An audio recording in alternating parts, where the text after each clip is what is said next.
crossfire. It's caught in the crossfire.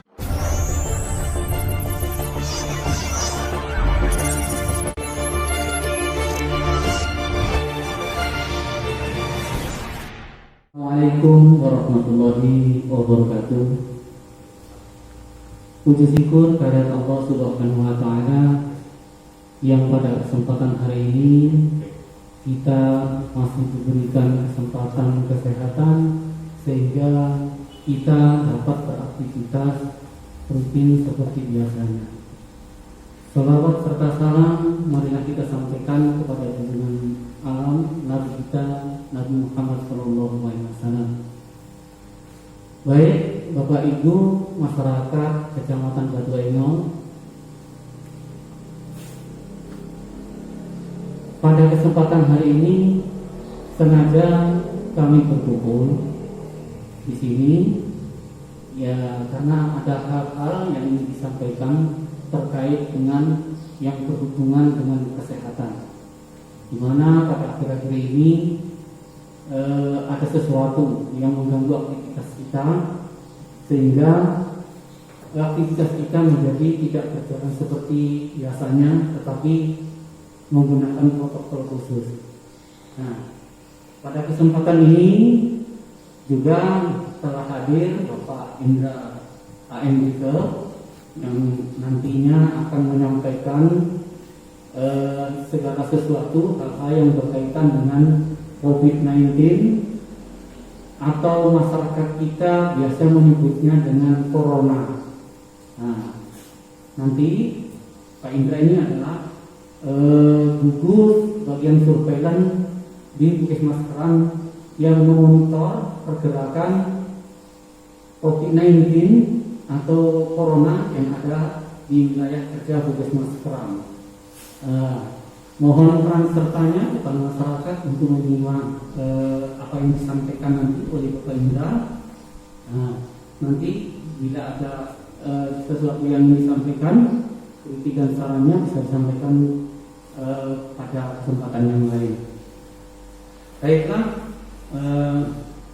pada kesempatan ini akan kami berikan kesempatan kepada Pak Indra untuk menunjukkan hal yang berkaitan dengan COVID. Silakan Pak Indra.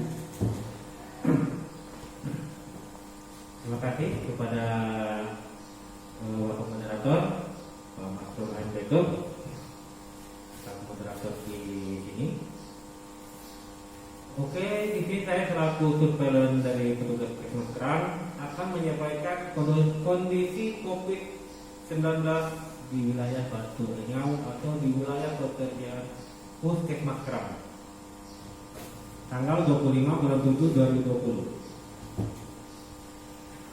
Untuk kondisi saat ini, untuk kasus Batu Engau masih 0. Bisa dikatakan Batu Engau masih zona hijau.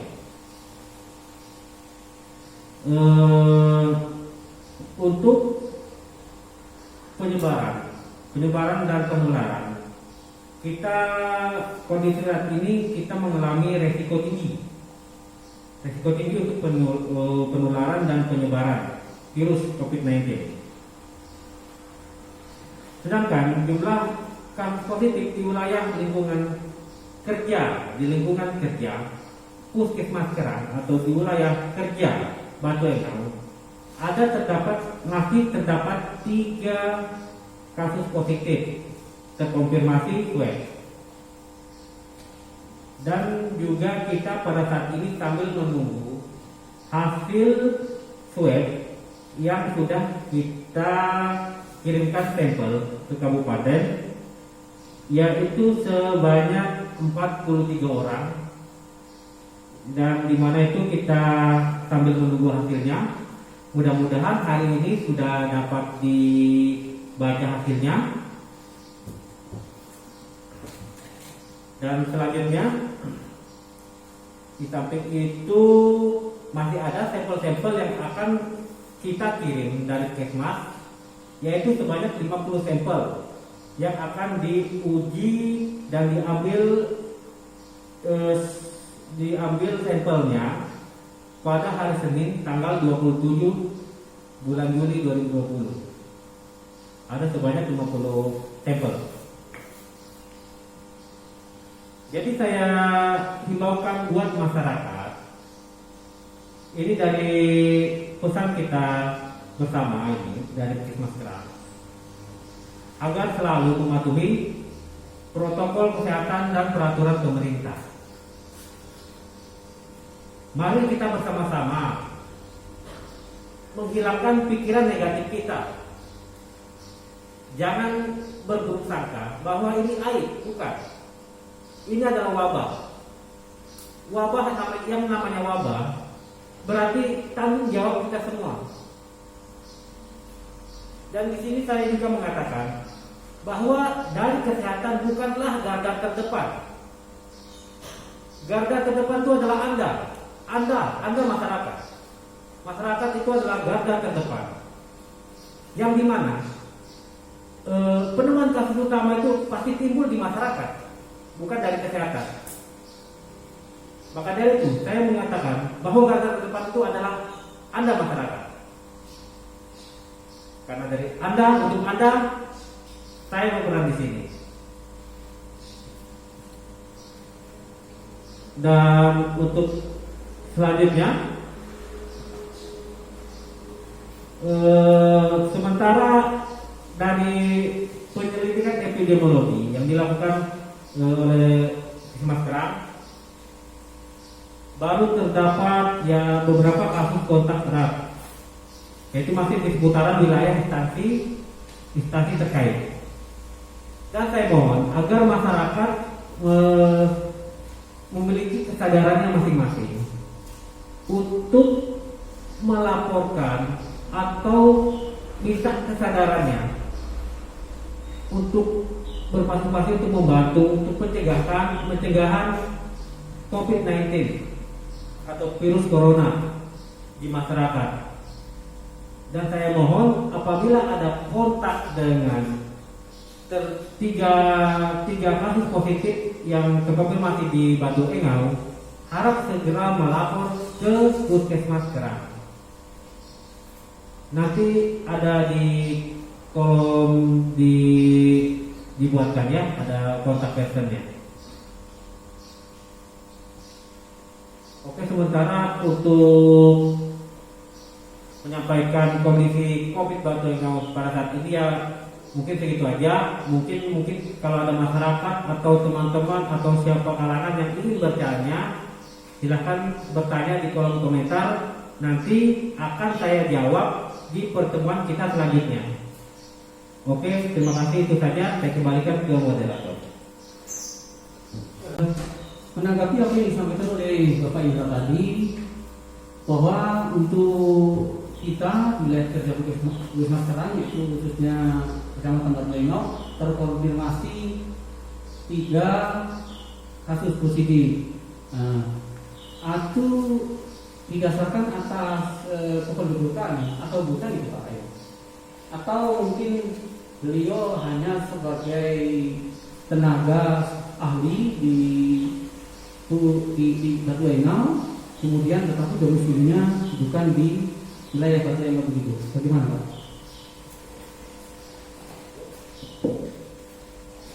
Terima kasih. Mungkin ini saya akan menjawab pertanyaan dari mungkin pertanyaan dari masyarakat juga ya Pak ya. Iya, karena masyarakat supaya tidak cemas Pak, apakah betul dari 3 yang terkonfirmasi positif itu masyarakat Batu Engau atau sekedar yang bersangkutan melaksanakan tugas di wilayah Batu Engau? Ya, gitu. Karena kan kalau menurut yang disampaikan Bapak tadi, yang pertama bahwa kita masih kosong, berarti belum ada kasus. Tetapi di sesi yang berikutnya sampaikan ada 3 terkonfirmasi. Apakah ini dia hanya melaksanakan tugas di Kerang, di wilayah Batu Engau, atau memang menunjukkan itu kayak masyarakat lebih tahu dengan Pak. Oke, saya langsung jawab. Untuk 3 positif kasus yang ada di Batu Engau, itu dia terkonfirmasi karena dia tidak masuk domisili Batu Engau atau misalkan beralamat KTP Batu Engau. Memang dia saat ini sedang bekerja di Batu Engau, cuma dia tidak berdomisili dan tidak berKTP Batu Engau. Dan mereka itu semua berdomisili dan bertinggal di Batu Engau. Hanya saja mereka bekerja di Batu Engau, di stasiun Batu Engau. Nah, dan di mana itu dampak dari COVID-19 ini kan menyebar. Jadi kita harus perlu waspada kepada masyarakat Batu Engau.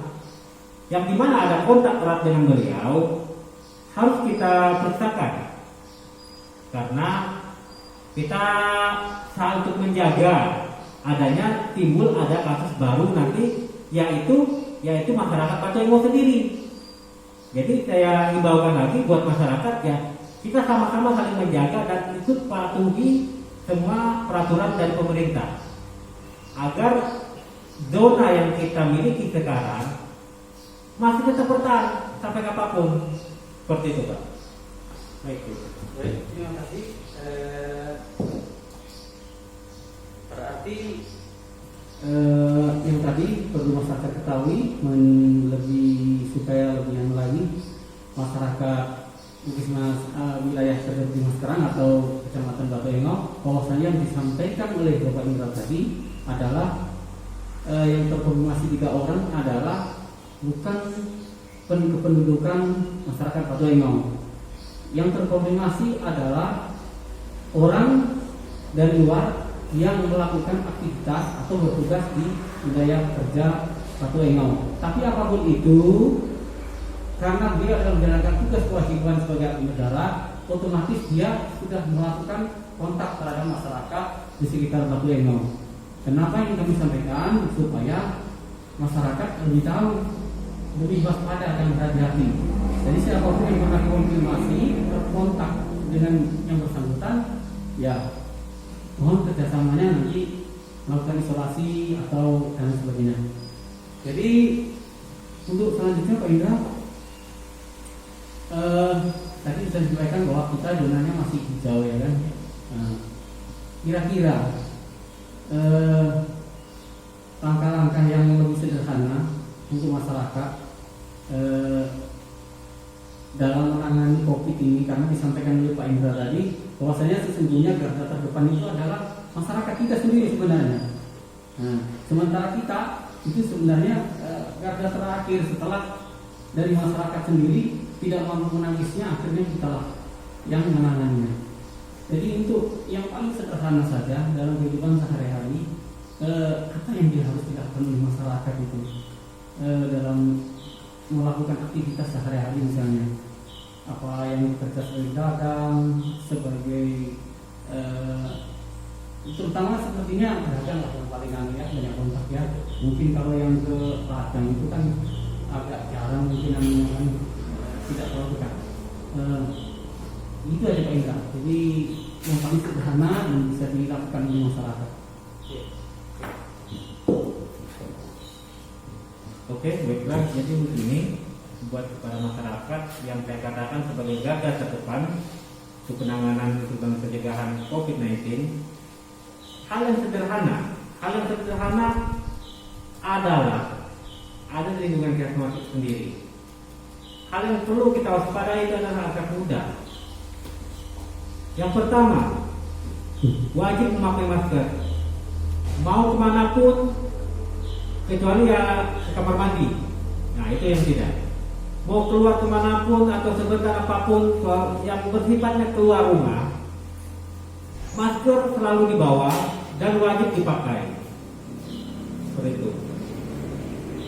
Itu hal yang paling sederhana. Dan juga ada lagi hal yang paling sederhana di antara itu, rajin mencuci tangan. Di mana di daerah Batu Engau itu kan banyak media tempat-tempat cuci tangan. Di mana-mana semua warung-warung saya rasa semuanya sudah lengkap, ada cuci tangannya di depan. Perilaku itu harus kita biasakan, kita wajibkan. Jangan kita anggap sepele. Seperti itu. Itu merupakan satu hal yang sederhana sekali. Kadang kita sering lupa itu hal sederhana seperti itu. Jadi menurut saya, rubahlah perilaku kita sekarang, mulai sekarang. Masalahnya kondisi kita ini, kondisi saat ini kita Batu lagi ibaratnya di ambang-ambang. Kenapa saya bilang ambang-ambang? Karena kita belum tahu aja minggu ini, minggu depan terjadi penambahan kasus. Kita belum tahu nih. Kita akan sambil menunggu hasil lab atau hasil swab yang sudah sampel kita kirim. Jadi ya sambil menunggu itu perilaku itu kita ubah buat masyarakat. Jadi janganlah kita ibaratnya mengacu-acukan udah ibaratnya ya berpikiran bahwa saya tidak bakalan kena ini, tidak bakalan. Tidak usah lah, hilangkan pikiran itu. Masalah kita nggak hadapi, yang kita hadapi ini adalah wabah, bukan virusnya. Virusnya memang benar, cuma wabahnya ini mendampaki ke seluruh negeri, seperti itu. Mungkin itu aja hal-hal yang sederhana yang dapat saya sampaikan, itu hal yang paling sederhana. Rajin memakai masker dan cuci tangan, itu hal yang mudah. Selebihnya itu kan perlu biaya. Mungkin beberapa orang tidak mampu. Ya itu hal yang sangat mudah, yaitu cuci tangan dan memakai masker. Oke, terima kasih. Oke, untuk yang selanjutnya mungkin yang terakhir barangkali ini sebelum kita closing acara kita ini, biasa dalam COVID-19 ini atau corona ini ada beberapa istilah Pak Indra. Di antaranya OTG, PDP, saya lupa satu lagi apa itu. Jadi barangkali masyarakat ingin lebih tahu definisinya, karena saya mendengar tadi juga ada saya mendengar banyak masyarakat sebenarnya yang belum tahu. Yang ditahu masyarakat yang menular itu setelah bergejala. Nah, apakah orang yang tidak bergejala bisa membawa virus COVID-19 ini, ataukah hanya yang memiliki gejala saja yang bisa menularkan kepada orang lain? Begitu kan? Oke, terima kasih. Pertanyaan yang bagus. Jadi agar semua masyarakat mengerti, saya akan mendefinisikan satu persatu apa yang dimaksud dengan OTG, PDP, dan ODP. Dan di mana di sini kita berbicara dengan PDP. Kalau PDP dalam artian kata pasien dalam pemantauan atau dalam pengawasan, yang dimana pasien tersebut sudah ada timbul gejala, tanda dan gejala, atau dikatakan sekarang suspek COVID-19, virus COVID-19. Dan itu jelas untuk penanganannya harus dirawat di rumah sakit berdasarkan hasil cek swab yang terkonfirmasi, seperti itu. Itu untuk PDP. Sedangkan ODP, pengertian ODP ini orang dalam pemantauan atau pengawasan, yang dimana dimaksud orang tersebut misalkan dia baru pulang dari luar kota atau yang pernah kontak erat dengan si positif, bisa dikatakan ODP. Seperti kasus di Batu Engau, ODP kita bertambah. Karena dia didefinisi ada kontak erat dengan kasus yang terkonfirmasi positif, seperti itu. Yang dimana ODP ini untuk penanganannya, dia dapat mengisolasikan diri di rumah selama 14 hari dan selalu memonitor ke petugas puskesmas apabila ada timbul gejala-gejala, siap untuk melaporkan ke petugas puskesmas, seperti itu. Itu jelas karena kita sudah pasti tahu penyebabnya, kayak ODP dan PDP. Sedangkan OTG ini yang sangat beresiko. Kenapa saya bilang beresiko? Karena artinya orang tanpa gejala, yang dimana orang tersebut dia pernah kontak atau pernah melewati zona yang ibaratnya terkonfirmasi zona merah atau zona hitam seperti itu, dia datang di wilayah kita. Cuma dia tidak sadar bahwa dia itu ibaratnya ada membawa biang atau bakal virus tersebut yang dapat menularkan ke masyarakat seperti itu. Dia tidak bergejala, tidak menimbulkan apa-apa. Cuman untuk OTG ini kita tahu persis apabila orang itu dia ada menimbulkan, dia selama 21 hari ada menimbulkan gejala, kita perlu waspadai. Kita dapat melaporkan ke Puskesmas untuk kita lakukan tracking atau screening di Puskesmas. Apabila dia misalkan masuk salah satu tahapan screening atau tracking di Puskesmas, dia bisa dikategorikan ODP atau PDP seperti itu. Jadi kesimpulannya dari ketiga ini ODP, PDP dan OTG, kesimpulannya kesimpulannya itu di mana orang itu punya status riwayat kontak perjalanan atau berhubungan langsung dengan yang positif seperti itu. Mungkin itu aja. Mungkin kalau ada yang belum jelas bisa ditanyakan selanjutnya. Baik, itu tadi hal-hal yang berkaitan dengan ODP, OTG dan PDP. Artinya kepada masyarakat wilayah Batu Engau yang paling riskan tadi saya tangkap adalah yang OTG.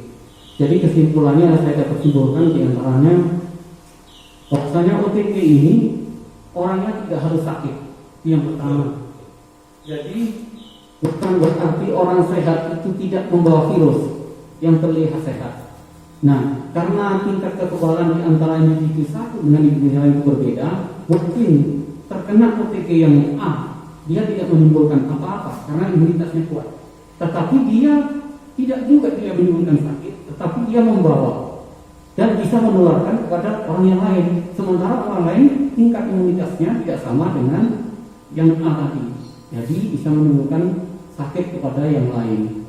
Jadi siapapun yang ada di sekeliling kita yang OTG, yang pernah melewati zona merah tadi atau zona hitam ya Pak Indra ya, itu walaupun terlihat nampak sehat, sebenarnya dia telah membawa bibit virus dari zona tadi. Nah, barangkali itu cukup ya Pak Indra yang bisa kita sampaikan pada kesempatan hari ini. Mudah-mudahan ada manfaatnya buat kita semua. Tetap kita jaga kesehatan, memakai masker, mencuci tangan, dan membiasakan pola hidup sehat, olahraga dan memakan makanan yang bergizi dan suplemen vitamin. Baik, tetap kita semangat dalam menghadapi COVID. Jangan putus asa supaya imunitas kita bisa naik. Demikian yang bisa saya sampaikan. Kita tutup acara kita pada ini dengan mengucapkan alhamdulillahirabbil alamin. Kita akhiri. Assalamualaikum warahmatullahi wabarakatuh.